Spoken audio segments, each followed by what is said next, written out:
Assalamualaikum warahmatullahi wabarakatuh. Di sini kami dari kelompok 7 dengan materi perubahan fasa dan wujud zat. Dengan anggota kelompok dengan Anggi Puspadewi, Muhammad Fasya Wiranata, Ayu Febrina Mutiara Adha, Apri Zayanti, Rizka Awalia Rodiah, dan Rosania. Perkenalkan, nama saya Nengah Anggi Puspadewi dengan NPM 2013023058 dari kelas 4B anggota kelompok 7. Memperkenalkan diri, nama saya Muhammad Fasya Wiranata, NPM 2053023003 dari kelas 4B dengan anggota kelompok 7. Izin memperkenalkan diri, saya Ayu Febrina Mutiara Adha dengan NPM 2013023062 dari kelas 4B. Saya anggota kelompok 7. Izin memperkenalkan diri, nama saya Apri Zayanti, NPM 2013023064, anggota kelompok 7. Perkenalkan, nama saya Rizka Awalia Rodiah dengan NPM 2013023060 dari kelas 4B, anggota kelompok 7. Perkenalkan, nama saya Rosania, NPM 2013023066. Saya dari kelas 4B, anggota kelompok 7.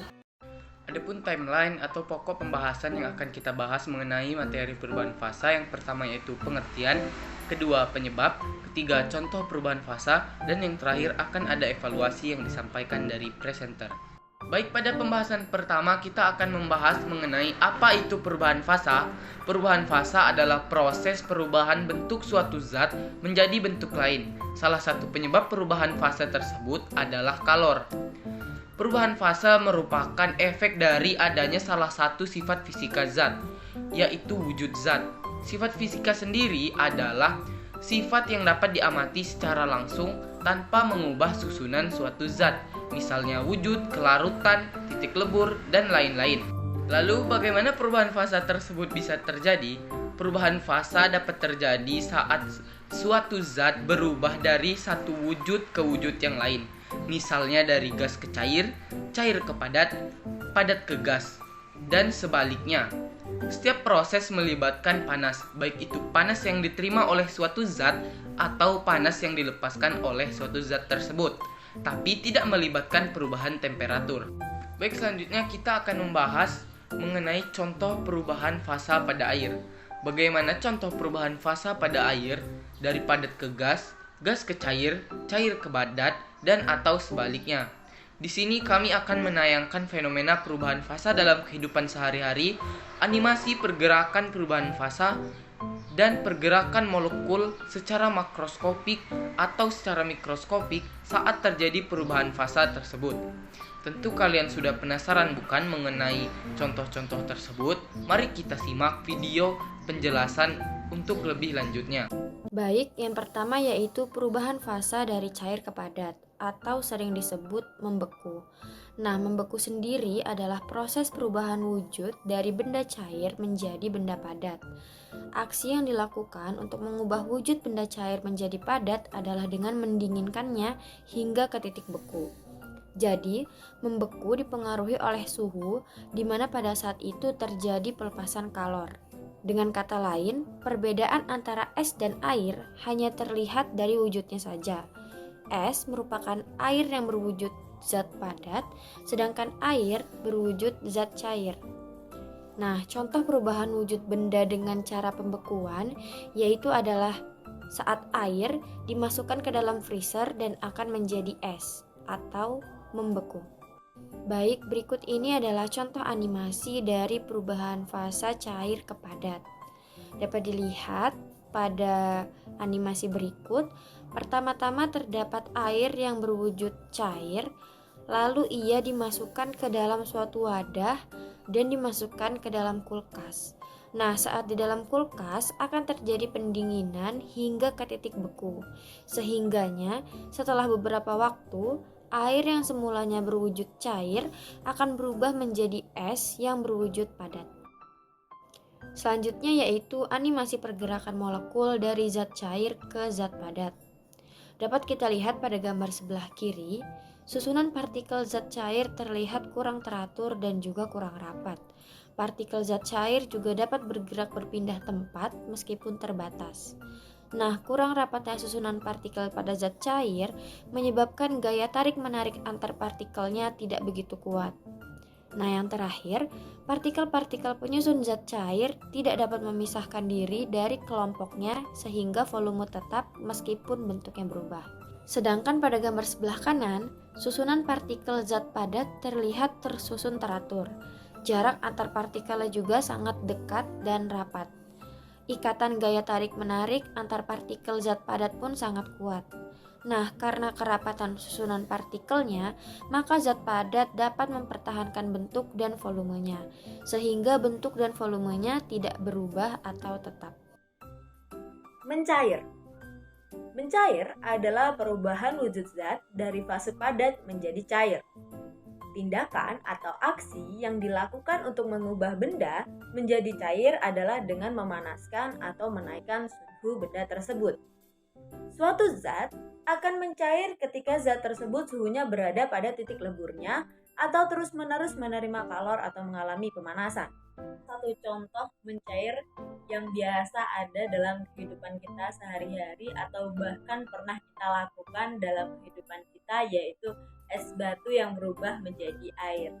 Saat kita mengambil es batu dari freezer, kemudian kita keluarkan dan kita letakkan dalam suhu ruang, dalam beberapa waktu, es batu tersebut berubah menjadi air.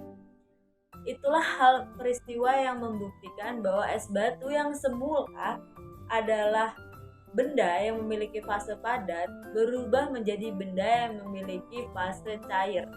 Sehingga kita dapat melihat perubahannya dari fase padat menjadi fase cair. Kemudian yang selanjutnya yaitu animasi pergerakan molekul dari perubahan wujud zat padat ke cair. Kita dapat melihat gambar pada PPT yang tertera pada zat padat. Zat padat memiliki pergerakan molekul yang tetap karena letaknya berdekatan dan bentuknya teratur. Selain itu, molekul-molekul zat padat tidak dapat bergerak bebas karena satu sama lain memiliki gaya tarik-menarik yang sangat kuat. Hal itulah yang menyebabkan molekul-molekul zat padat tidak mudah dipisahkan. Gerakan molekuler zat padat hanya seperti berputar dan berputar pada waktunya saja. Dengan kita dapat melihat animasi yang kedua yaitu animasi zat cair.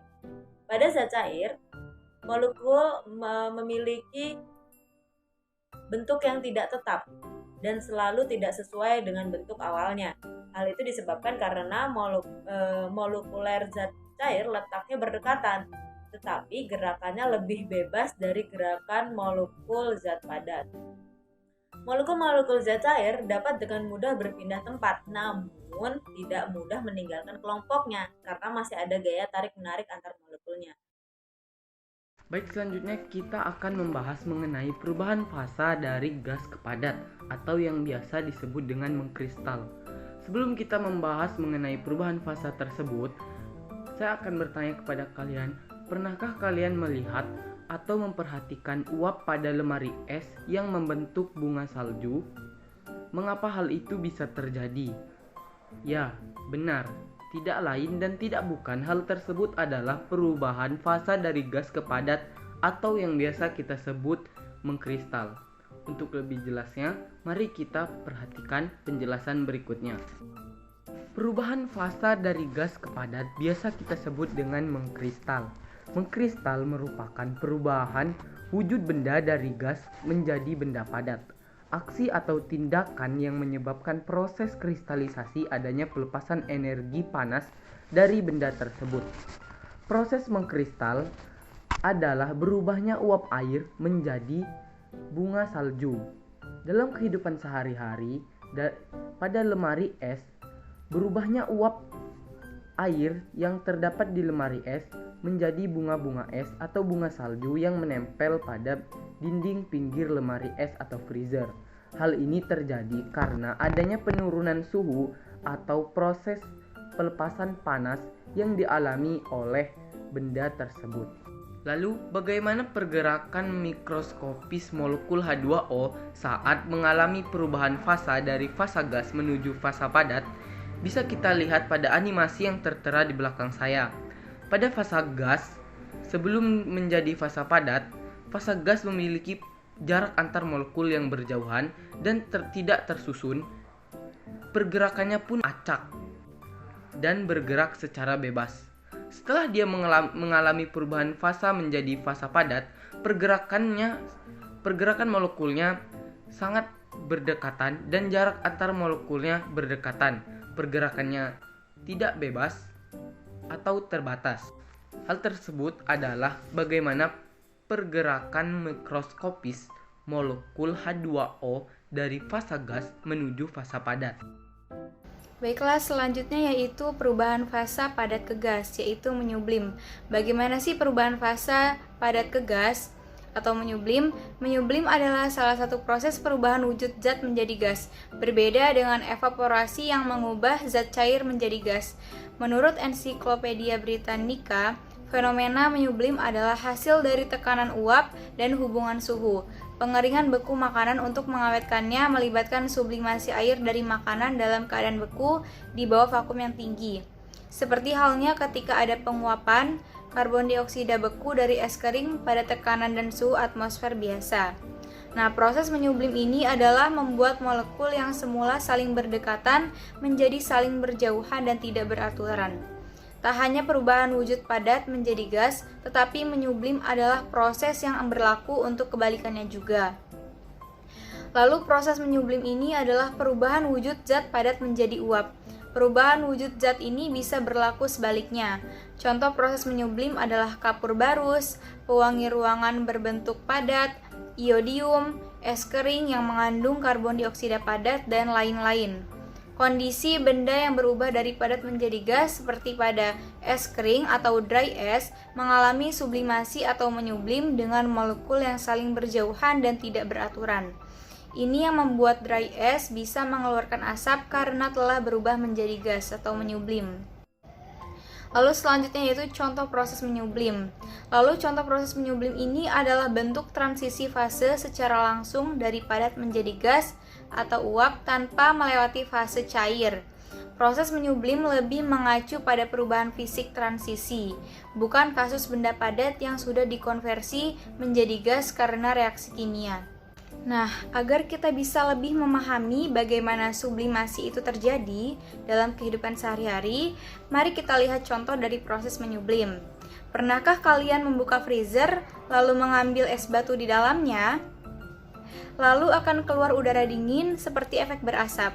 Maka inilah yang dinamakan menyublim. Contohnya pada es kering atau dry ice. Proses es kering menyublim ini adalah sebagai bentuk padat karbon dioksida.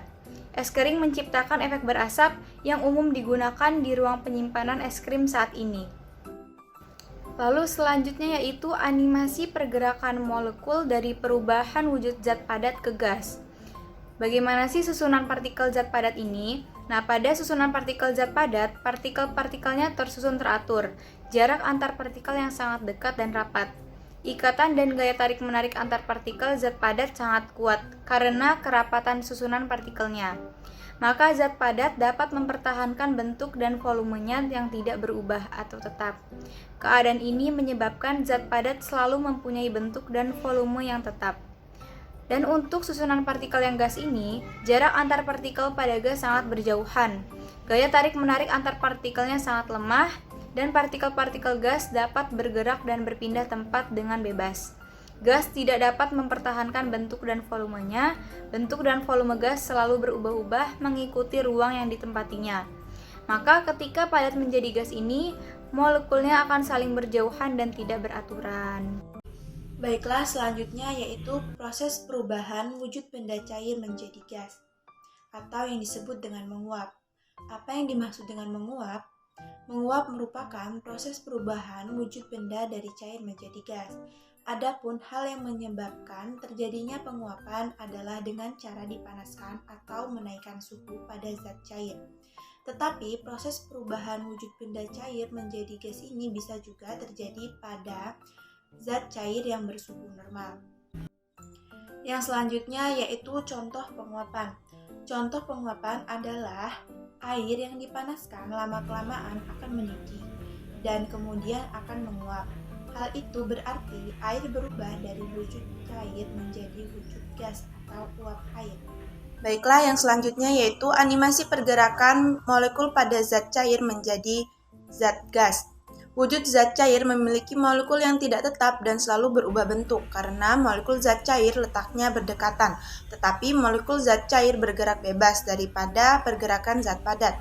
Serta pergerakan molekul zat cair dapat mudah berpindah tempat tetapi memiliki gaya tarik-menarik antar molekul. Sedangkan pergerakan molekul pada zat gas, yaitu jarak antar partikel pada zat gas sangat berjauhan.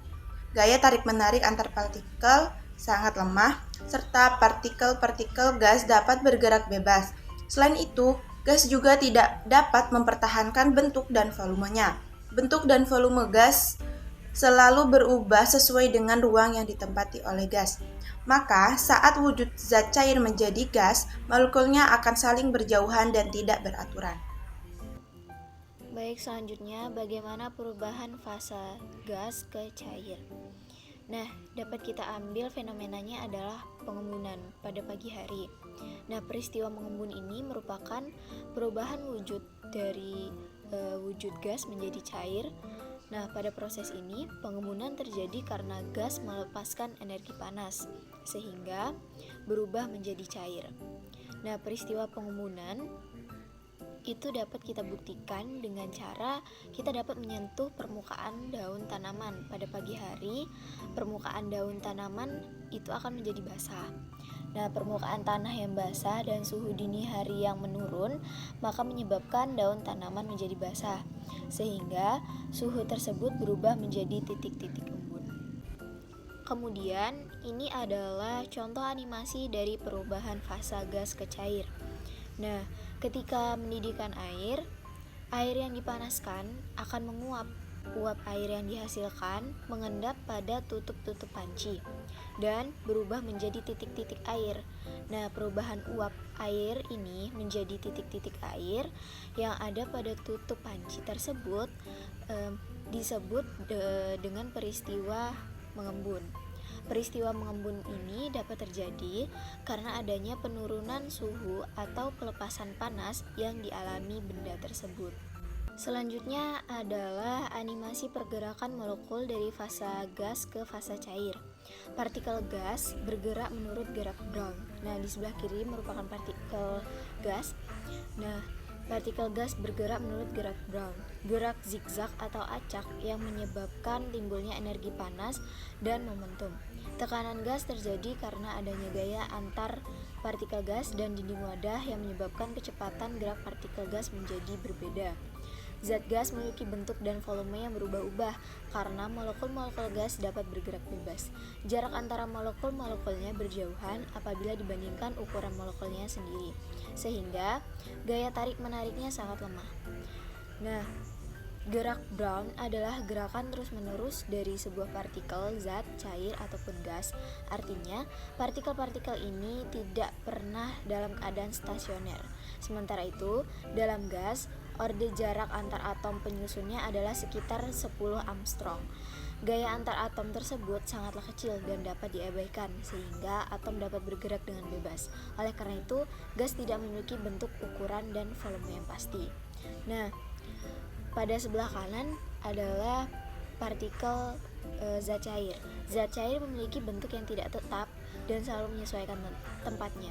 Hal itu disebabkan karena molekul-molekul zat cair letaknya berdekatan, tetapi gerakannya lebih bebas dibanding gerak molekul zat padat. Molekul-molekul zat cair dapat dengan mudah berpindah tempat namun tidak mudah meninggalkan kelompoknya karena masih ada gaya tarik-menarik antar molekul-molekulnya. Volume yang dimiliki zat cair selalu tetap. Hal tersebut dikarenakan molekul atau partikel penyusunnya memiliki jarak yang agak berjauhan antara satu sama lain, sehingga partikel dalam zat cair lebih bebas bergerak sebab ikatan antara partikelnya tidak begitu kuat. Zat gas maupun zat cair sama-sama bisa bergerak bebas, namun zat gas ini pergerakan partikelnya lebih bebas dibandingkan dengan zat cair karena zat gas ini tidak memiliki volume tetap, sedangkan zat cair ini memiliki volume yang tetap. Baik, setelah kita menyimak pemaparan materi tentang perubahan fasa, selanjutnya kita akan ada evaluasi yang berupa kuis menarik. Sudah penasaran bukan mengenai evaluasi yang akan kita lakukan? Langsung saja kita ke evaluasi tersebut.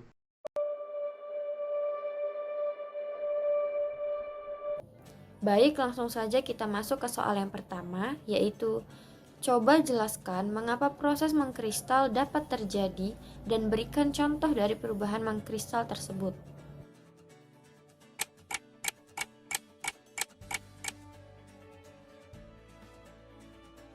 Baik, untuk jawabannya adalah mengkristal berarti terjadinya perubahan wujud dari asalnya, yaitu benda gas, menjadi benda padat.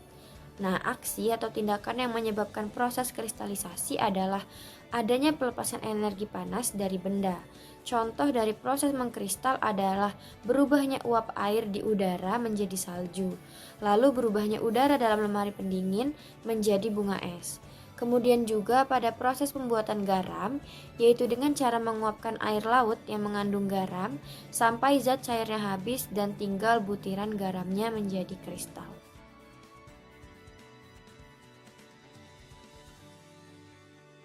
Baiklah, yang selanjutnya yaitu soal evaluasi nomor 2. Jelaskan apa yang terjadi pada perubahan fasa padat ke cair pada air, serta jelaskan penyebabnya.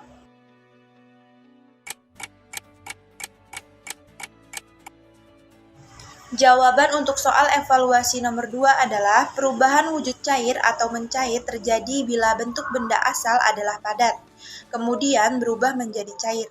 Tindakan atau aksi untuk mengubah benda menjadi cair adalah dengan memanaskan atau menaikkan suhu benda. Contoh mencair adalah es batu yang mencair bila dimasukkan dalam air yang bersuhu lebih panas.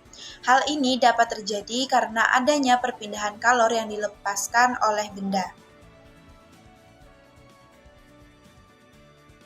Soal evaluasi nomor 3. Jelaskan apa yang dimaksud dengan menguap beserta contohnya.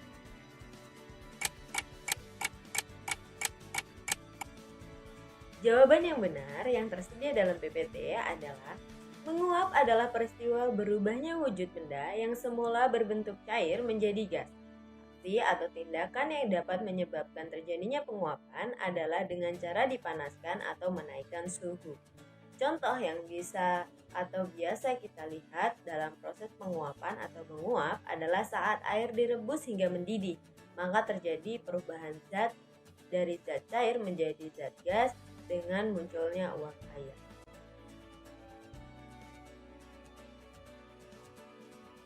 Baiklah, selanjutnya yaitu soal evaluasi nomor 4. Jelaskan mengapa dapat terjadi perubahan fase cair ke padat pada air saat dimasukkan ke dalam lemari pendingin. Jawaban untuk soal evaluasi yang nomor 4 yaitu air merupakan benda cair yang bisa berubah wujud menjadi membeku ketika mengalami perubahan suhu. Membeku adalah perubahan wujud benda dari benda cair menjadi benda padat atau mengeras. Perubahan wujud membeku ini terjadi karena adanya suhu dingin yang menerpa benda cair. Salah satu contoh perubahan wujud benda cair menjadi membeku adalah saat kita memasukkan air ke dalam freezer. Air yang dimasukkan ke dalam freezer akan membeku dan menjadi es batu pada suhu dan waktu tertentu. Energi listrik yang ada pada lemari pendingin mengalir pada bagian-bagian kulkas, yang nantinya akan berubah menjadi suhu yang rendah. Suhu rendah ini kemudian akan turun hingga ke titik beku, sehingga menyebabkan air berubah wujud menjadi mengeras atau membeku. Baik, selanjutnya adalah soal kelima, yaitu apa yang dimaksud dengan mengembun dan jelaskan prosesnya. Jawabannya, mengembun adalah perubahan wujud zat dari wujud gas menjadi cair. Pada proses pengembunan terjadi gas melepaskan kalor atau energi panas sehingga berubah menjadi cair.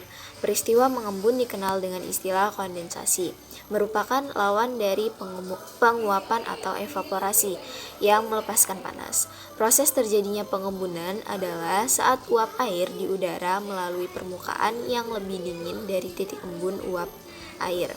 Selanjutnya, uap air ini akan terkondensasi menjadi titik-titik air atau embun. Suhu pada saat pertama kali zat gas mengembun dinamakan dengan titik embun. Contohnya, pada proses terbentuknya awan merupakan proses kondensasi. Uap air yang naik akibat panas matahari akan terkondensasi di udara. Hal ini dikarenakan udara di atas permukaan bumi lebih rendah dari titik embun uap air. Proses kondensasi inilah yang menyebabkan terjadinya awan. Baik, sekian presentasi mengenai pemaparan materi perubahan fasa dan evaluasi yang kami sampaikan. Kurang lebihnya kami memohon maaf. Saya akhiri, wassalamualaikum warahmatullahi wabarakatuh.